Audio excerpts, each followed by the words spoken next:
Tales from a Jurassic World, Season 3, Episode 3, Above the Law.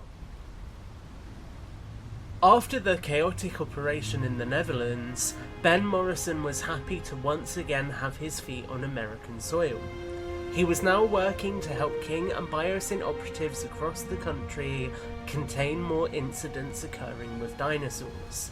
BioSyn were increasingly taking on more of the on-the-ground work to support the Department of Prehistoric Wildlife after a series of incidents had reduced their numbers and left them unable to respond to every incident. This meant that today, Morrison would be heading to Ohio, supporting a BioSyn team who were about to make a move on an abandoned shopping mall following reports that a small bipedal dinosaur had been seen making home in the area. Morrison wasn't particularly eager to have another encounter with a biped after his recent encounter with a velociraptor, but he knew it was what had to be done. Working for BioSyn did have some perks, like the Jeep Gladiator that Morrison was now using to respond to incidents across the country. The vehicle was rugged, and it was modified to be more appropriate for prehistoric callouts thanks to the technicians at BioSyn, boasting storage containers on the side and back, a spare tyre, a ruggedized roll cage, and even a roof rack with some additional hard cases to store equipment. As Morrison pulled the Jeep off a slip road and into the parking lot of the abandoned mall, he was surprised to see a small cohort of people who were already gathered in front of a handful of other BioSyn vehicles. He noticed there were also a couple of local police department vehicles. The police appeared to be keeping the crowd back, clearly gathered excitedly hoping to see a dinosaur, but it was also clear that there was an obvious tension between the BioSyn operatives and the police officers, with a BioSyn operative and a senior police officer clearly caught in a fiery discussion. Morrison parked the Jeep and jumped out, quickly grabbing his tranquilizer rifle from the seat behind him and checking it was loaded before he slung it over his shoulder and walked across the car park towards where the crowd were gathered. He weaved his way through them and came to the officer and operative, catching the end of their tense standoff. We should have been informed, damn it. It's our city, our jurisdiction. You know the rules under the Prehistoric Containment Act. BioSyn and DPW operations supersede all jurisdictions. Cut the crap. This isn't right, and you know it. As Morrison got closer to the group, he nodded at the BioSyn operative. He recognized him as Jack Carter, one of the agents he had worked with before. Jack, he said, giving the man a warm nod before he turned to look at the police officer. Officer, what's the problem here? That's Chief to you. Why the hell wasn't I informed of this operation sooner? Sorry, sir. We respond to incidents as soon as they are called in, and sometimes that means communications don't reach first responders. Now, if we're done with this little pissing match, me and my people have a job to do. The police chief scowled at Morrison, but Morrison turned away, motioning to Carter and a couple of the other BioSyn agents who were loading tranquilizer rifles. They followed him as he walked away from the cordon and towards the abandoned building. The structure itself had clearly seen better days, with posters on the walls outside the front of the building peeling off, and glass in the revolving door which had once seen hundreds of guests passing through it, now smashed and forgotten. Where glass still sat in the frames, it was covered in grime and growth, and the corners and creases in the building were crumbling and decaying as time took its toll on the structure. Graffiti was hastily slathered on some of the walls and decorations, making it clear that there had been an influx in antisocial behaviour in this location since it had collapsed into disrepair.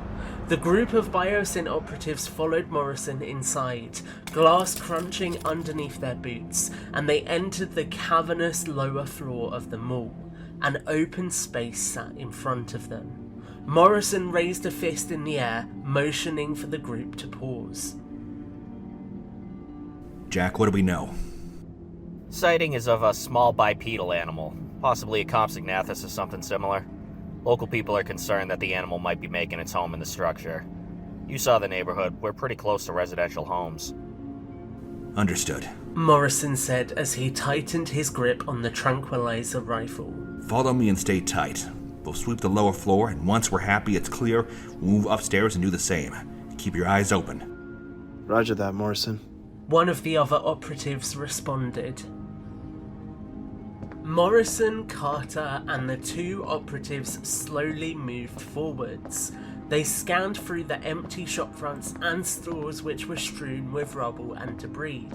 There was every kind of shop visible.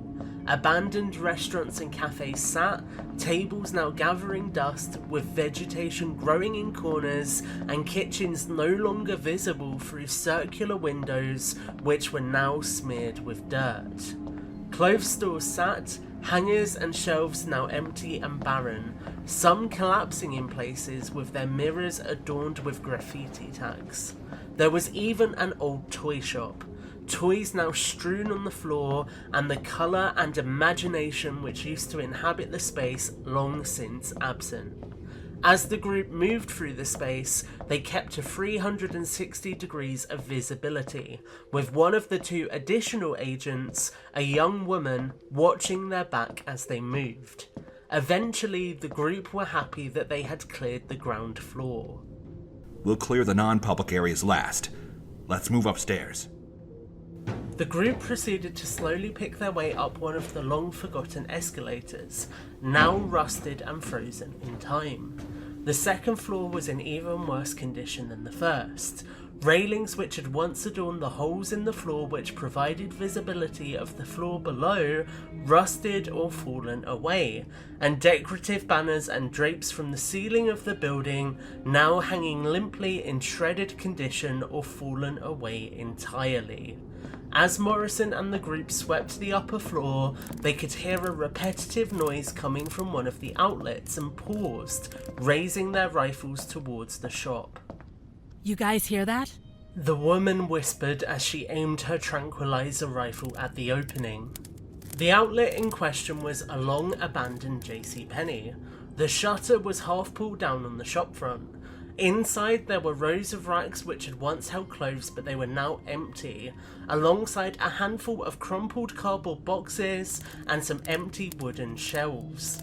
Morrison motioned for the group to turn on the flashlights mounted to their rifles, and they moved closer towards the outlet, their weapons gripped tightly against their bodies as they crouched under the shutter and moved inside. The noise they could hear became more intense, clearly claws or teeth scraping against wood. As Morrison moved further inside, Carter moved up on his flank, heading towards the back of the room. He illuminated a sign which was barely visible in the dim light with his torch, the words "fitting room" now becoming visible. He crept forward as the noise became louder. Boss, I've got something. The man moved closer to the door for one of the fitting rooms. It became apparent that something was trying to get out by the way the door was moving. Gingerly, he motioned for his colleagues to watch as he raised his foot, kicking the door in. Immediately, there was a flash of movement as something leapt at the man, and he let out a scream, sharp teeth running across his neck as he twisted away to avoid a worse injury. In the darkness of the torchlight, Morrison could barely make out the creature as it sprinted past and through the shutter, a grey mass only briefly distinguishable by flecks of crimson which seemed to adorn its skin. He fired a single shot from the tranquilizer rifle, not sure if the round made contact or not, and then turned to look back at Carter, who was now lying on the floor with a hand pressed against his neck. Krista, stay with Jack and make sure he's okay. Yes, boss. Morrison motioned for the other BioSyn operative to follow him, and together they crept out onto the walkway. As they began to scan the upper platform, there was the sound of movement from a food vendor store which sat in the middle of the concourse. They moved towards it. Morrison motioned for the operative to keep an eye on it as he crept forwards. The sound stopped and there was a sharp roar as the animal burst from behind the workbench and sprinted towards Morrison. He dived out of the way, rolling hard on the floor. The animal smashed into the railing behind him, shaking its head slightly as it did so. There was a sudden noise of something breaking, and Morrison and the other BioSyn operative watched as the railing fell away, smashing into the floor below as it took the creature plunging with it. Morrison motioned for the man to come with him, and he pulled himself to his feet and sprinted back to the escalator, quickly making his way back down to the lower floor. As the men arrived on the lower floor, they made their way to where the animal had fallen. It lay unconscious and its breathing was shallow. Luckily, it didn't appear to have been too injured in the fall, but it was now surrounded by debris and broken railing, so it was hard to tell for sure. As he stood looking for a moment, Morrison was struck by the fact that it was covered in grey feathers, something he hadn't seen before. There were speckles of crimson coloration amidst the animal's plumage, and it had nimble and agile legs. The head was interesting to Morrison, a crimson patch of colour surrounding an eye which was firmly shut. The animal almost had the appearance of an old man, with white feathers adorning the crest of its head in a way which almost mimicked human hair. It was interesting, he thought, that he hadn't seen any other animals with feathers like these. Come to think of it, this animal didn't quite look like any creature which had been on the InGen list. He shook his head for a moment. Times like these, he really missed Lucy. She would have known what it was immediately. He shook the feeling from himself as he reached up to his radio unit, calling the BioSyn agents who were still stationed outside. Creature is down, but it wasn't tranked. It fell from a height. We're going to need a paleo-veterinarian team in here to inspect it before we move it. Make it quick. Morrison out. A few moments later, a team of people were surrounding the animal, including agents in BioSyn uniforms who crouched down to check its injuries. A small cage had been brought in to ferry the creature away afterwards, and the response team had even set up a couple of freestanding lights to be able to observe the animal more easily. Carter was sat on a stretcher being treated by an EMS responder who was applying some bandages to the gashes which were now in his neck. He caught Morrison's eye and motioned for the first aider to give him some room, crossing the space to join Morrison. You okay? Little critter was startled, so he didn't get a proper bite in. Nothing but a few cuts, I'll be fine. Morrison Trepidus is definitely a new one for me. Say that again? Morrison Trepidus. That's what they called it, at least.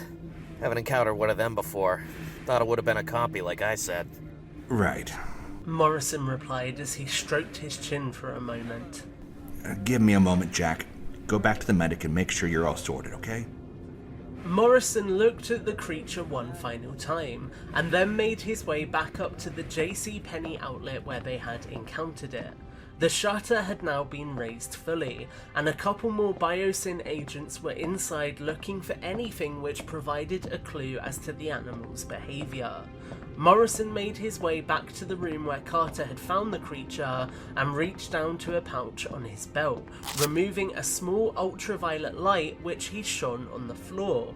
He could see a small trail of paw prints from the creature, having clearly stood in its own droppings or something worse, which now led from the room where Carter had found it, back down the narrow corridor of the dressing rooms, and through an access door which was open at the back of the store. Morrison looked left and right as he passed through the doorway, realising he was now stood in one of the service corridors, which had been reserved for staff who had worked at the mall. He followed the trail, eventually being led down a metal stairway and into the loading area for cargo trucks at the mall. He was startled slightly when his radio crackled into life. Morrison, it's Krista. Where are you? King wants an update. 5 minutes. I'm just wrapping something up, and then I'll check in with him. Feel free to bring him up to speed. Copy that. Morrison continued to follow the trail. He was stunned as he noticed that it went up a ramp and straight into the back of one of the flatbed trucks which was parked in the cargo bay. He scanned the interior of the cargo truck, finding evidence of a few droppings, and then went back out the rear door, walking to the front of the vehicle and putting his finger on the hood. The dust was recent. It wasn't as thicker as everywhere else. As he opened the vehicle's driver's side compartment, he climbed inside, finding that the key was still in the ignition. He twisted the key and the engine of the vehicle gunned into life. This vehicle was a new addition. It wasn't something which had been here when the mall closed. He got back out again and looked at the vehicle, noticing a logo for a local rental company on the side.